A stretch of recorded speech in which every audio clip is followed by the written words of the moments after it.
Yo, what's good YouTube? Zamcrow here, aka Scoop, back with the Continental Pokemon Championship Season 6 Majors with the CPC here. We're going to be facing off against the Arkham City Delibirds here in Week 3.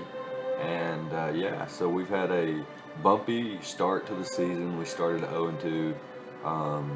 Could have potentially claimed a forfeit in Week 2, but definitely rather play than claim forfeits. However, that one was a little bit different.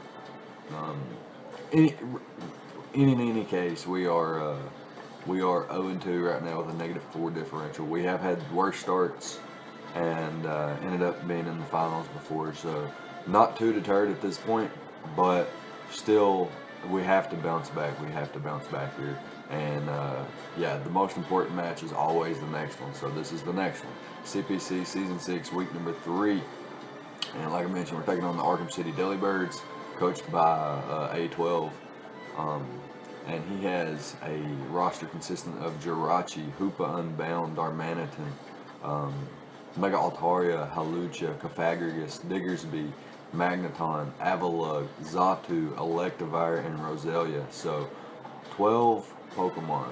Quite the team for sure.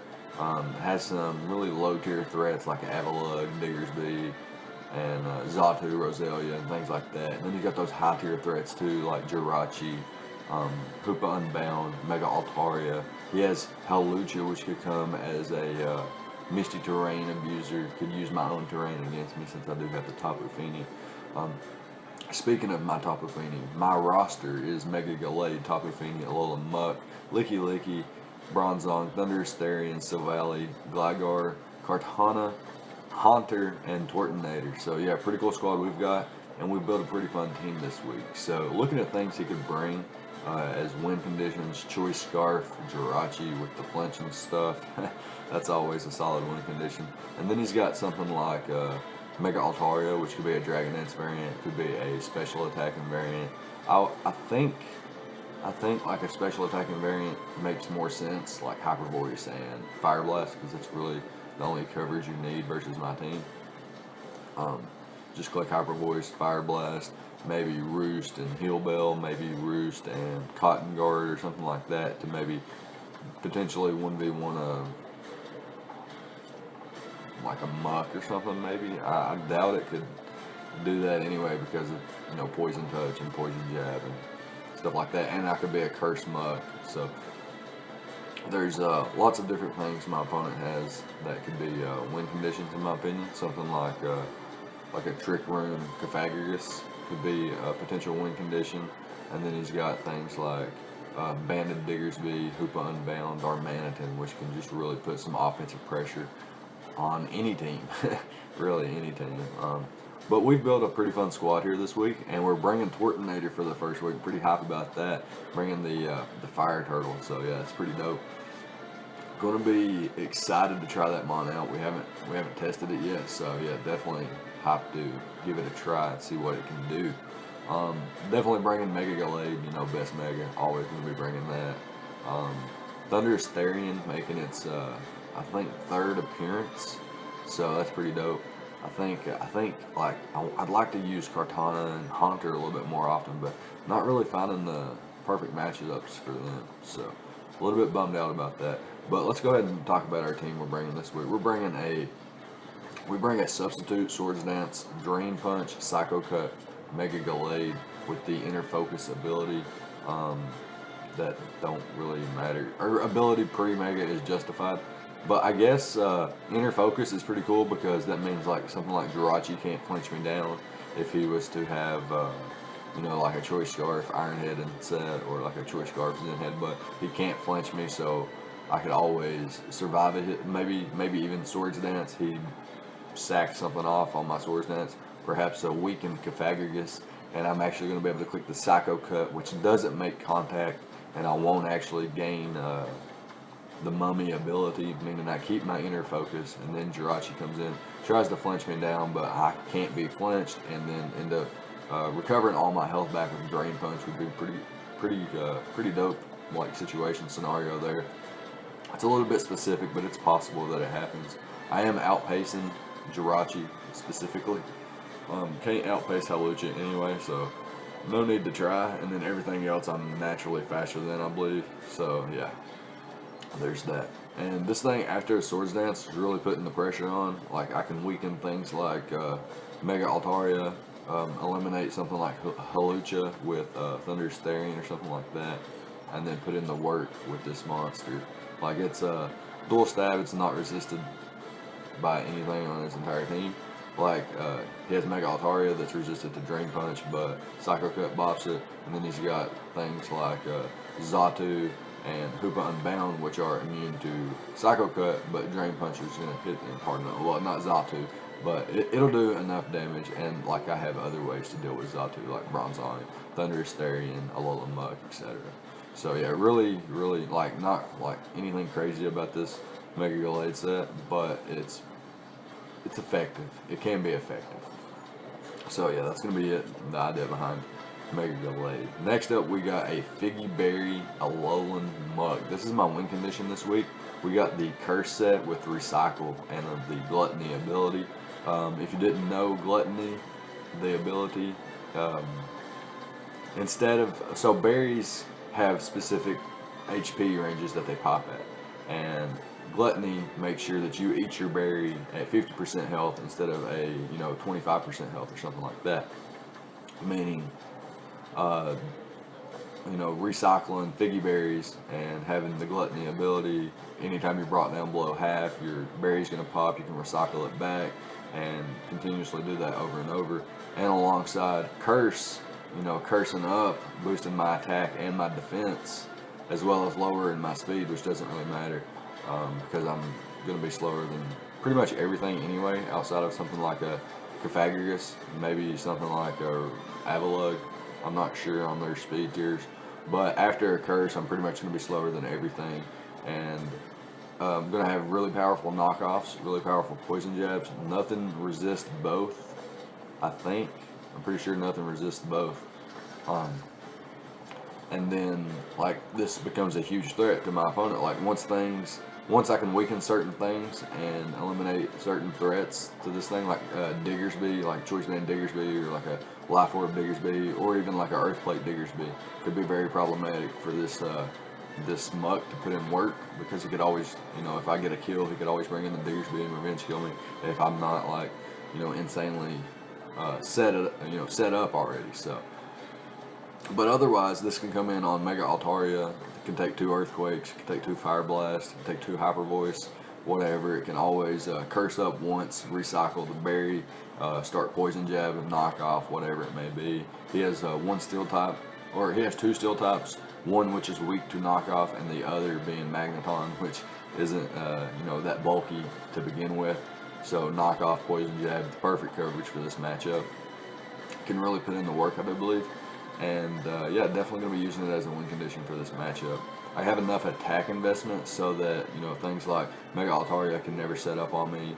Cofagrigus is always, like, even if I'm burned, like, after one Curse, if I'm burned, I can still break any Cofagrigus sub, always doing, like, at least like 26% or something like that.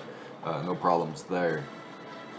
And then the other things he has that are too, threatening aren't that threatening to Alolan Muck. So he does have some techs that he could bring in, Roselia being a Toxic Spiker, and then Alolan Muck being a Poison type and grounded allows me to absorb the Toxic Spike, which is another nice advantage of bringing Alolan Muck this week. And yeah, that's pretty cool. I could have brought a Pursuit trapping variant with, like, maybe an Assault Vest, or maybe even a Choice Banded variant with Pursuit for Jirachi and Hoopa Unbound. I really don't think he's going to bring Hoopa Unbound, though. It doesn't, like, yeah, it does okay versus some of my team, but it can't really break things like Gligar, Tapu Fini, unless it's like a Life Orb, Hidden Power Ice and Gunk Shot, but then you're losing out on some coverage for other things. And yeah, so I don't think he's going to bring Alolan, or Hoopa Unbound. I'm definitely bringing Alolan Muck. Yeah, but yeah, so after a Curse, this thing becomes a really, really solid win condition, especially with the Recycle, Gluttony, and the Figgy Berry. All those 3 things in conjunction with Curse, and then, Dual Stab. perfect mon this week, and I'm really happy to be able to bring this set and not like an assault vest variant or just a pursuit trapping variant or anything like that. Really happy to bring it as a win condition for once, and yeah, pretty happy about that. Next up, we can move on to our third bring this week. We're bringing a shed shell Bronzong because I have been exploited in the past versus Magneton with my Bronzong, and it's taken my Bronzong out of the game before and then put, like a Magnet Rise, Magnet Pull set has eliminated my Bronzong before, and I've been, in bad situations versus things like Mega Altaria and Jirachi and other things that, Bronzong can actually guard well, very well against. And this is my designated Stealth Rocker, and I'm gonna need. I don't have leftovers. I don't have any kind of recovery on this Bronzong this week. This is gonna be more of a come in, do what I have to do, set up my Stealth Rocks, click Gyro Ball maybe once or twice. Like where I have a couple win conditions this week, I'm not necessarily relying on Longevity or Roost or Wish Pass into Bronzong or anything like that. So I come in, I take the hit, I set my Stealth Rocks up, and then I click Gyro Ball, Earthquake, or Toxic basically. However, if he brings the Magneton in, then I'm going to click Earthquake once, and if he goes for Magnet Rise, then I have the Shed Shell to switch out, so I'm not too worried, and I can switch into things like Tortonator or Thunderous Therian or something like that. So my attack investment makes sure that Gyro Ball is a 2-hit KO on Mega Altaria outside of Cotton Guard boost, and that Earthquake is going to be able to 2-hit KO Darmanitan, which is pretty cool. Toxic is nice for Cofagrigus. It's nice for things like Darmanitan, maybe Diggersby, and Mega Altaria if they want to switch in, as they know I'm switching, Stealth Rocks up or not switching, but setting Stealth Rocks up or something like that, and they want to switch in and then double out. I could potentially catch something with the Toxic. The only problem, I think Avalugg gets, not Avalugg, but Xatu gets Magic Bounce, so that could be problematic. But, not problematic, but it could not land, is what I'm saying. It's not going to bounce back and poison me or anything since I'm a Steel type. So no big deal there. This is also I wouldn't say it's a check, but it can take hits from Jirachi pretty well and click Earthquake to get a little bit of chip back. And it's quite, like I'm running a more offensive variant. I have 144 EVs in attack with a Brave Nature. So I've got quite a bit of attack potency to hit Darmanitan and Mega Altaria, which also benefits me versus things like Magneton, Electivire, Jirachi, and even Hoopa Unbound if he was to decide to bring it, like Draw Ball, should smack a faster Hoopa Unbound. Now if he's a slow Hoopa Unbound, Draw Ball wouldn't do that much. It would probably still do a lot, but it wouldn't do as much. But yeah, that's just about it for Bronzong, I suppose. I think next up we have Thunderous Therian, which we're going to be rocking a Zap Plate this week with the Nasty Plot setup, another setup month. So we've got 3 setup months already in Swords Dance Gallade, Curse Muck, and now Nasty Plot Thunderous Therian with the Zap Plate. So with this coverage, Thunderbolt, Psychic, and Flash Cannon, everything's getting bopped pretty hard. Like Jirachi, after a Nasty Plot, Jirachi, Hoopa Unbound, Darmanitan, Hawlucha, Cofagrigus, Avalugg, Xatu, they do not appreciate a plus 2 Thunderbolt, and that not whatsoever. And then Roselia resists Thunderbolt, but gets bopped by the Psychic. Mega Altaria resists Thunderbolt. Is neutral to Psychic, but is dropped by Flash Cannon. So yeah, very, very potent there. And I don't have a way to hit the Magneton, but like I mentioned, I have Mega Gallade that bops it pretty good.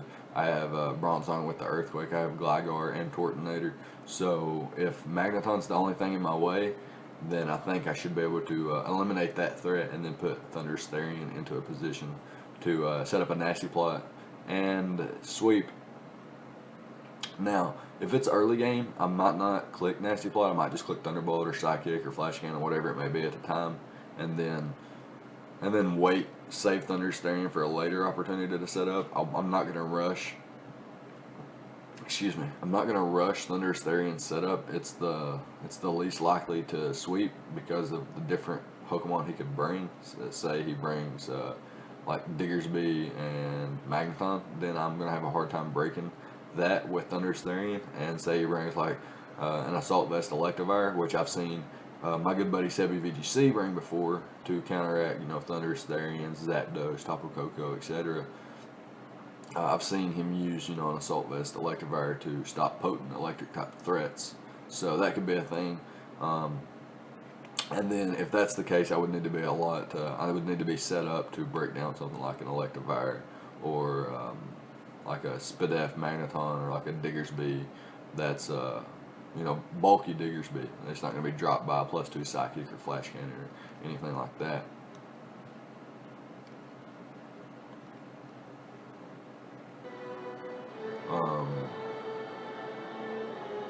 Yeah. So yeah, that's about it on that. I guess Thunderous Therian, its speed tier, like I had to run quite a bit of speed this week because Thunderous Therian's not as fast as a lot of people think it may be because it's electric type or because it's a Therian or a Thunderous or whatever you want to call it, a Genie. It's not that fast. I'm barely outpacing Jirachi, and I had to use almost, I had to almost max out my speed to get to this speed. So I would say that's a disadvantage for Thunderous Therian as your electric type is its speed it's a little bit slower, and it's not bulky enough to be like a Zapdos or a Stunfisk type electric type. So yeah, I think that's why things like Thunderous Incarnate and Tapu Koko, in my opinion and in my experience, have been better than Thunderous Therian so far. But I'm not giving up on this guy. I'm bringing him this week with the Zap Plate, and hopefully we can put in some work, rocking the max special attack to put out the most damage output. So yeah, next up we've got our blue cheese here, the Gligar, which is our, he's defensive, pretty defensive with the Earthquake, Knockoff, Roost, and Taunt.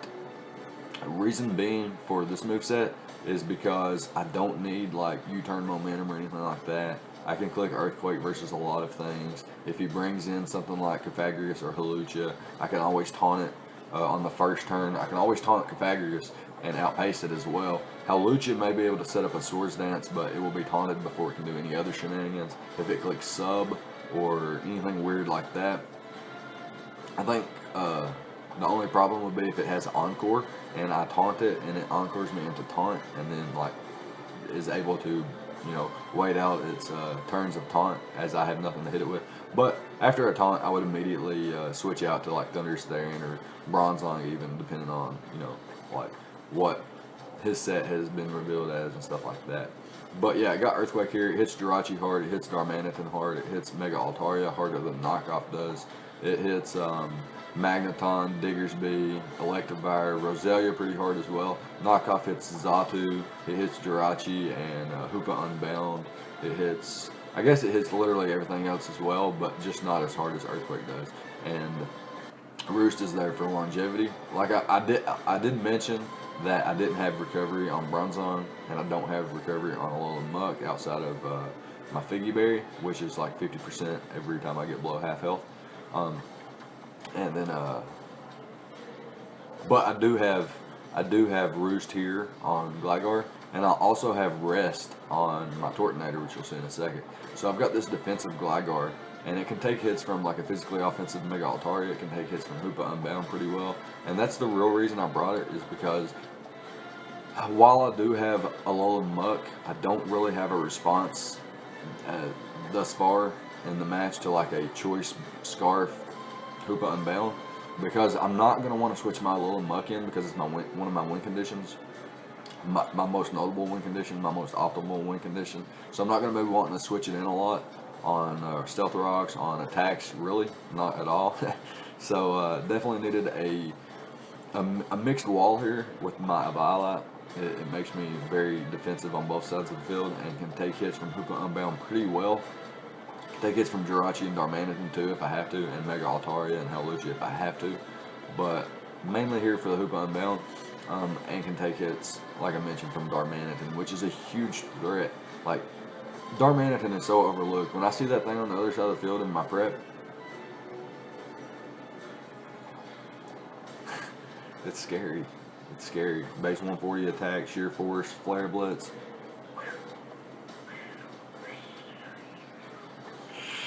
you know. It's scary, it really is. So, for Darmanitan specifically, I've brought a Toxic Fire Spin Rest Talk Tortinator, defensive, max defense, max HP. This comes in on Stealth Rocks and takes an Earthquake, 2 Earthquakes before drop. So it'll take an Earthquake, survive, it'll take an Earthquake, it'll survive, and then it's 3-hit KO'd by Earthquake from Darmanitan. If he's Choice Band, it's a different story. It's a lot closer. It's really close to a 2-hit KO, I think. It may be a 2-hit KO. I'm actually going to run a count real quick to make sure.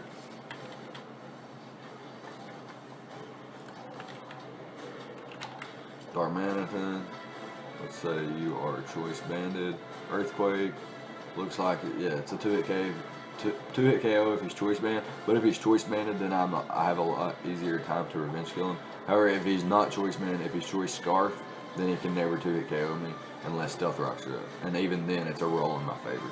So, yeah, pretty hype about that. And his switch-ins to this thing are things like Mega Altaria, and that's really just about it. Like, he doesn't really have a solid fire resist outside of Darmanitan and Mega Altaria, which don't appreciate being poisoned, and neither of the two are going to be able to do much damage back to me, as I can continuously catch them in the fire spin, poison them, whittle them down, rest talk, switch out if I have to, and then put myself in a solid position to wear things down with some toxic damage and stuff like that. So yeah, really happy with this set. It's pretty, you know, I don't know if it's standard. I've never seen a Tortinator set. I don't know what it does. I did see that it gets Shell Smash, which is cool. I noticed that whenever I was doing my draft analysis and I was going through its move sets and stuff like that. And yeah, it's really standard spread here though. Max defense, max HP. I got 8 speed EVs. I guess that's for like things like Confagrigus and Avalugg, so I can hit those a little bit harder, and I mean a little bit quicker than they hit me, and then Toxic can catch them and stuff like that. So yeah, that's gonna be it. We're gonna be taking on, like I mentioned, oops. We're gonna be taking on A12 for week 3, and yeah, so this battle is going to be going up on Thursday, which will be June the 7th, and then the battle will go up on the 8th, the following day on Friday, so look out for that. Let me know what you think about the prep. Let me know what you think my opponent's going to bring and what my opponent's best Pokemon versus me is going to be, in your opinion. Yeah, let me know. Leave a like, comment, subscribe, all the good stuff, and I'll see you guys next time. Thank you for watching.